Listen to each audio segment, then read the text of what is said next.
এখানে একটা দাবি দেখলাম, 7 দাবির মধ্যে একটা দাবি যে মসজিদ কমিটিতে ইমাম এবং খতিব সাহেবদেরকে সম্মানের সাথে অ্যাকোমোডেট করতে হবে।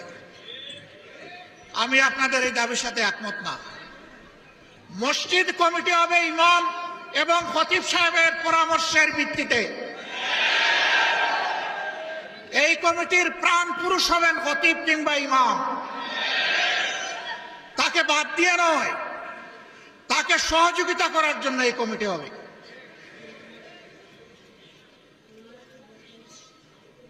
আপনাদের মর্যাদা কি ভাই? আমরা যখন জীবিত আপনারা ইমামতি করেন, আমরা পিছনে দাঁড়িয়ে যাই, আপনারা আমাদের ইমাম।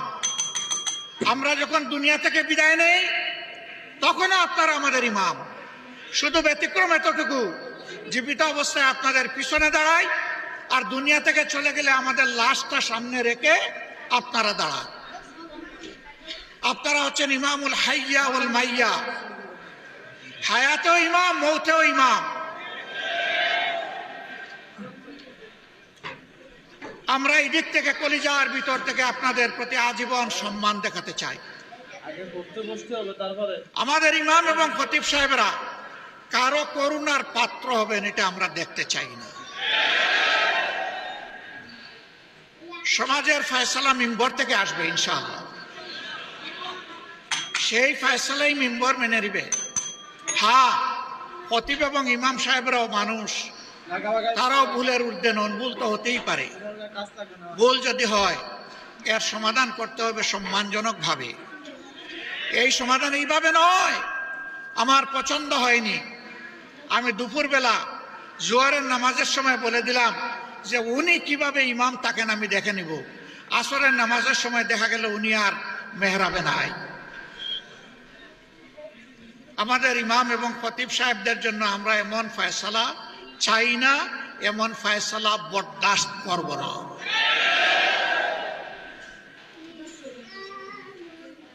তাদেরকে তাদের পূর্ণ মর্যাদায় অধিষ্ঠিত করতে হবে।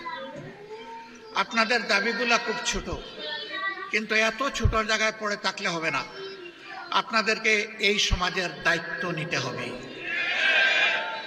নামাজের ইমাম যেদিন সমাজের ইমাম হবেন, সেই দিনই ইনশাআল্লাহ আমরা সত্যিকারের মুক্তি পাবো ইনশাআল্লাহ। আজ যেমন আপনাদের অনুসরণ করে আমরা গর্বিত, প্রীত, তৃপ্ত, সেই দিনও আপনাদের অনুসরণ করে আমরা গর্বিত, প্রীত এবং তৃপ্ত হব ইনশাআল্লাহ। এগিয়ে আসুন, জোর কদমে এগিয়ে আসুন। আমরা আজকেও আপনাদের পিছনে, কালকেও আপনাদের পিছনে থাকবো ইনশাআল্লাহ। সম্মানিত খতিব এবং ইমামগণ, ওলামায়ে কেরাম, মাশায়েখে আযম,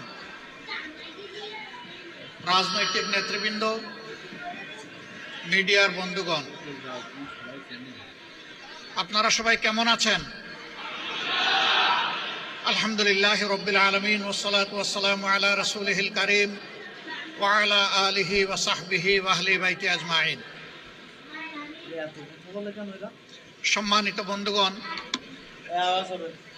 আজ সম্মিলিত ইমাম এবং খতিব পরিষদ কর্তৃক আয়োজিত জাতীয় এই সম্মেলনের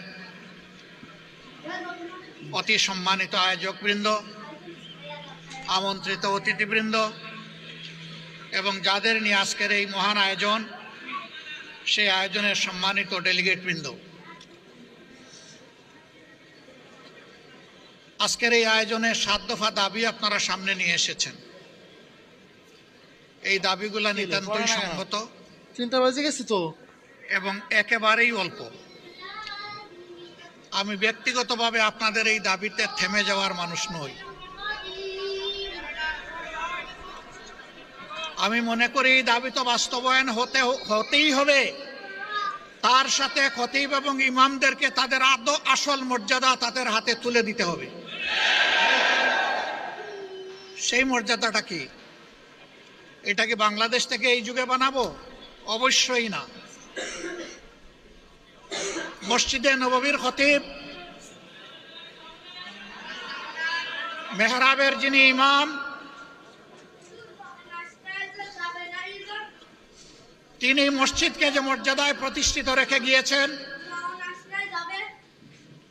আজ মসজিদকে সেই মর্যাদায় নিয়ে যেতে হবে।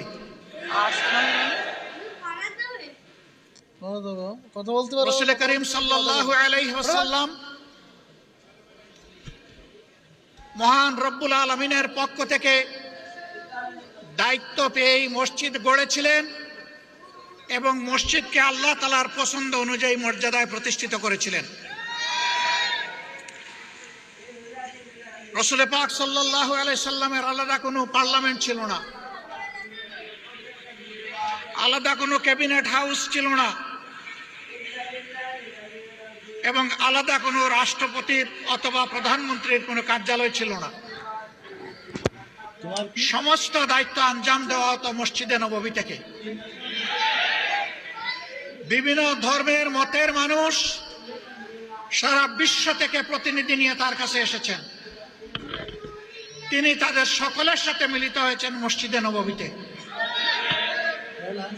রাষ্ট্রের সকল কর্মকাণ্ডের পরামর্শ আহলে রায়দের সাথে করেছেন মসজিদে নববীতে।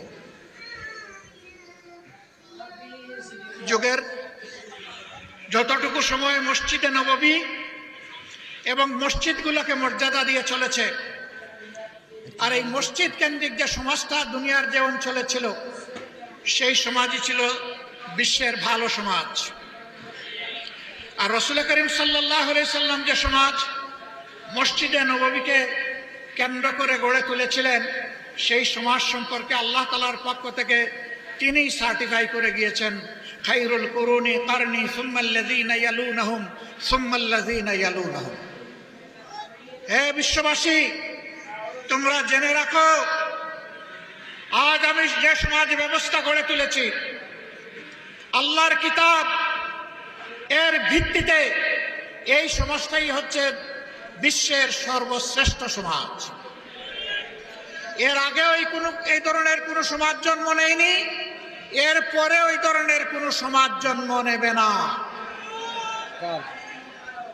সুতরাং ওই সমাজকে অনুসরণ করে যেই সমাজ ব্যবস্থা গড়ে উঠবে, সেই সমাজ ব্যবস্থায় দুনিয়ায় শ্রেষ্ঠত্বের আসনে বসবে। নবীজির এই সমাজকে বাদ দিয়ে মন গড়া কোনো মতবাদ তন্ত্র মন্ত্র দিয়ে যে সমাজ গড়া হবে, সেই সমাজ আল্লাহর কসম দুনিয়াকে শান্তি এবং সম্মান দুটার কোনোটাই দিতে পারবে না। এটি প্রমাণিত সত্য। দুনিয়ার যে কোনো মহাদেশে হোক, দেশে হোক, অঞ্চলে হোক, এটি প্রমাণিত সত্য। বাংলাদেশ 90% মুসলমানের দেশ। এদেশের 90% মুসলমান আল্লাহর উপর ঈমান রাখে, আল্লাহর কোরআনকে মানে, নবী করিম সাল্লাল্লাহু আলাইহি সাল্লামকে শেষ পয়গম্বর স্বীকার করে। এই দেশে আইন চলবে কোরআনের মতবাদে ইনশাআল্লাহ। এই জায়গায় যতদিন পর্যন্ত আমাদের দেশ না আসবে, এদেশে আমরা কোনো সত্যিকারের মানবিক সমাজ কায়েম করতে পারবো না। বলবেন তাহলে এই দেশে অন্য ধর্মের মানুষ যারা আছে তাদের কি হবে? কোরআন শুধু মানুষের সম্মানের গ্যারান্টি দেয় নাই, অধিকারের ওয়ারেন্টি দেয় নাই, কোরআন সমস্ত মখলুকাতের অধিকারের ওয়ারেন্টি দিয়েছে। মানুষ তো অবশ্যই, মদিনায় যেমন সকল ধর্মের মানুষ পূর্ণ ধর্মীয় স্বাধীনতা, নাগরিক নিরাপত্তা এবং অধিকার ভোগ করেছেন, আল্লাহর দেওয়া আইনের এবং বিধানের ভিত্তিতে আমাদের প্রিয় দেশেও যদি সেই সমাজ ব্যবস্থা কায়েম হয়, ইনশাআল্লাহ তাআলা লাজিম সেই অধিকার প্রতিষ্ঠিত হবে।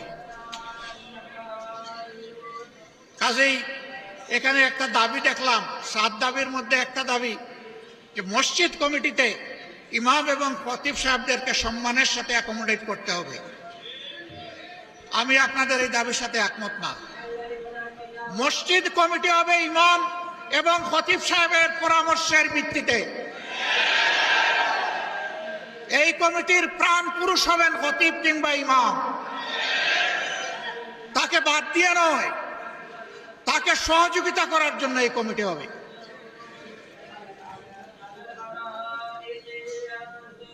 আপনাদের মর্যাদা কি ভাই? আমরা যখন জীবিত আপনারা ইমামতি করেন, আমরা পিছনে দাঁড়িয়ে যাই, আপনারা আমাদের ইমাম। আমরা যখন দুনিয়া থেকে বিদায় নেই তখনও আপনারা আমাদের ইমাম। শুধু ব্যতিক্রম এতটুকু, জীবিত অবস্থায় আপনাদের পিছনে দাঁড়াই, আর দুনিয়া থেকে চলে গেলে আমাদের লাশটা সামনে রেখে আপনারা দাঁড়ান।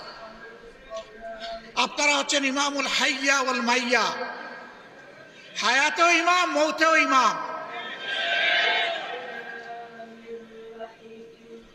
আমরা এই দিক থেকে কলিজার ভিতর থেকে আপনাদের প্রতি আজীবন সম্মান দেখাতে চাই।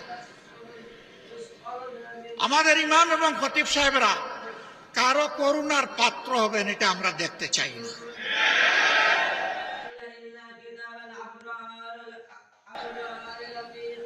সমাজের